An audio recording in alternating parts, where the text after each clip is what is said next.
Trollolol, TravelTroll. Where are we now? This is the south of Tel Aviv, and over there you have Jaffa already. Yeah, something about Israel in general. The only thing is that Jerusalem is like the capital city. Okay. It's like a big conflict zone with a lot of religions and religious people from all kind of corners. Like you have the Armenians, you have Christians and Muslims and Jews, all in one small city. But here's The like desert. beach, party, yes, art, a lot of good food. It's like these kind of stuff here. Like Tel Aviv is like a small bubble of tons of fun. There's gay parade, which is really big. People come from all over the world actually to this celebration. And I was there last year, and it's like this whole area. It becomes like the biggest party zone ever. I find it really interesting that in one of the most religious and most oldest countries in the world, you have such a gem of this gay freedom, and there is a lot of gay clubs here as well. Yeah, no, the gay scene is very big. It's like almost, I know more gay men than straight here. What to see and do in Israel? Where to go? Apart from Tel Aviv, which is obviously a very beachy tourist resort. I mean, the whole beach is covered with skyscrapers of hotels that hold thousands of people at once. Yes. And the beach is covered every day from morning till late evening. Yes. So if you're coming to Israel, try to aim around the Shabbat, which is from Friday evening till Saturday evening. Then Yes, there's no transportation. Also, don't travel, like you can't plan traveling around Israel during Shabbat because there's no public transport. I have been here for a couple of days only, and I've seen only Tel Aviv and Jerusalem last time I was here. What other places would you recommend for people to come to see that are safe? Because a lot of people don't go to Israel because they think it's a war zone and they try to avoid it. But there are plenty of places that are completely safe and fine. Ben Gurion, the main international airport of Israel, has been announced the safest airport on the planet. Yeah, they have crazy security checks, and they're prepared for anything, you know? No, the thing is, like, I haven't been able to travel so much around Israel myself because of this Shabbat, and this is the only time I have time off, so I'm always stuck here in Tel Aviv. But in general, one big highlight is like, of course, the Dead Sea. It's a very touristic thing, but it's quite amazing to have like to go below sea level, and you have like this salt water, and you're just like floating. It's amazing, and you have like these muds and stuff. It's really fun and great for the skin and for the mind, and it's like more in the desert.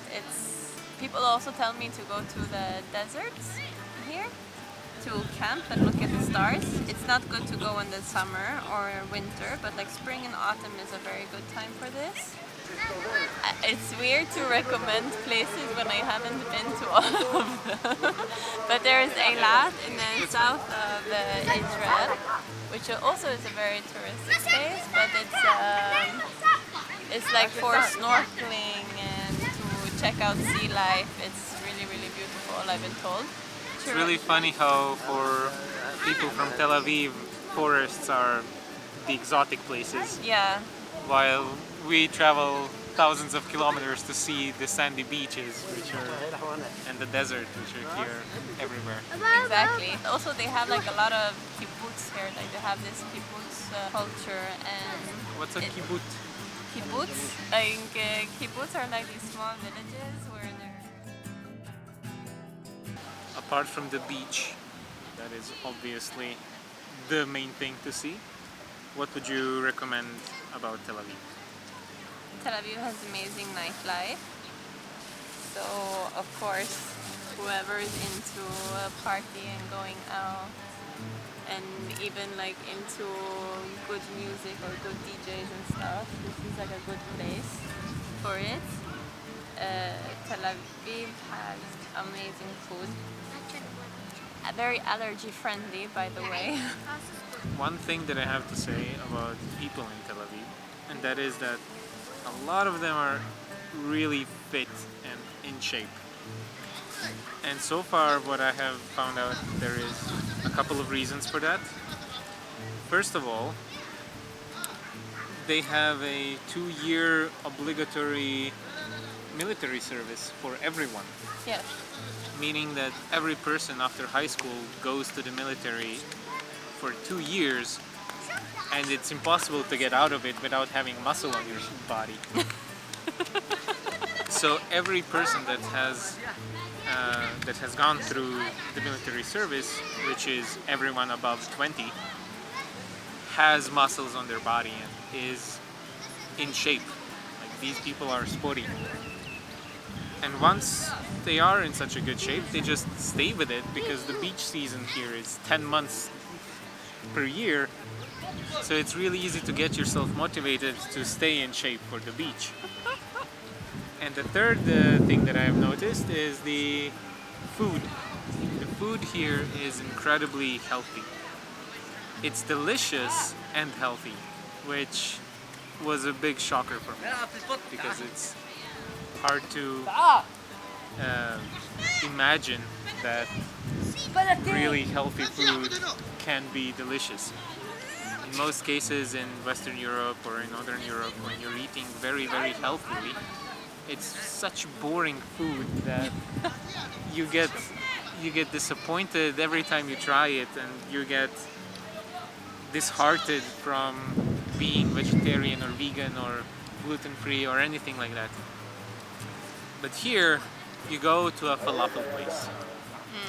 You can order vegan, gluten-free falafel, and they would still taste amazing. It's true. Like, these people know how to cook with healthy foods, and it makes you full. It's not like eating grass and then being hungry 2 hours later. Yeah. The food is really good. Very allergy friendly. We just tried this seafood restaurant with some fish and some mesas for starters. That was freaking delicious. Yes. Really yummy. Slightly more expensive. Like, if you're going for cheap, it's like fish and stuff are not the places. Fish places are not the places to eat. Hummus is like the main dish, I think, here. They have hummus places everywhere. And If you like chickpeas or hummus, this is the place to go. It's the fatherland of hummus. They have more sorts of it than anywhere else I've seen, yes. and all of them are delicious. And they have a lot of salads, and they have tuna, and yeah, like falafels. They eat a lot of eggplants also, things with eggplants. But they do eat a lot of pita, this I must say.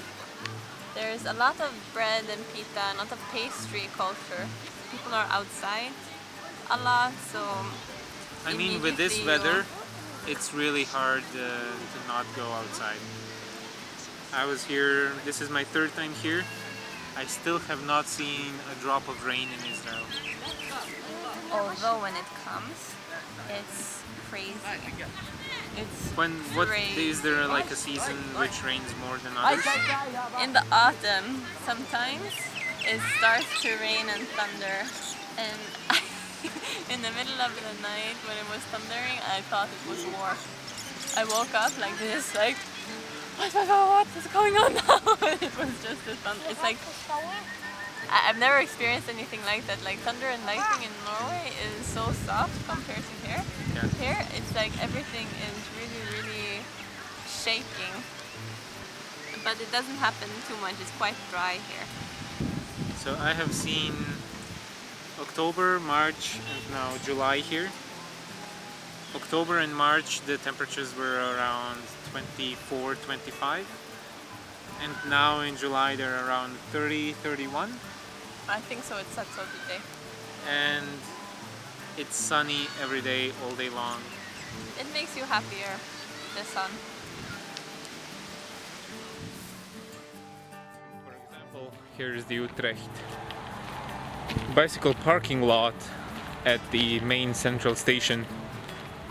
It's rather hard to understand what the term bicycle parking problem means until you see 20,000 bicycles in one spot.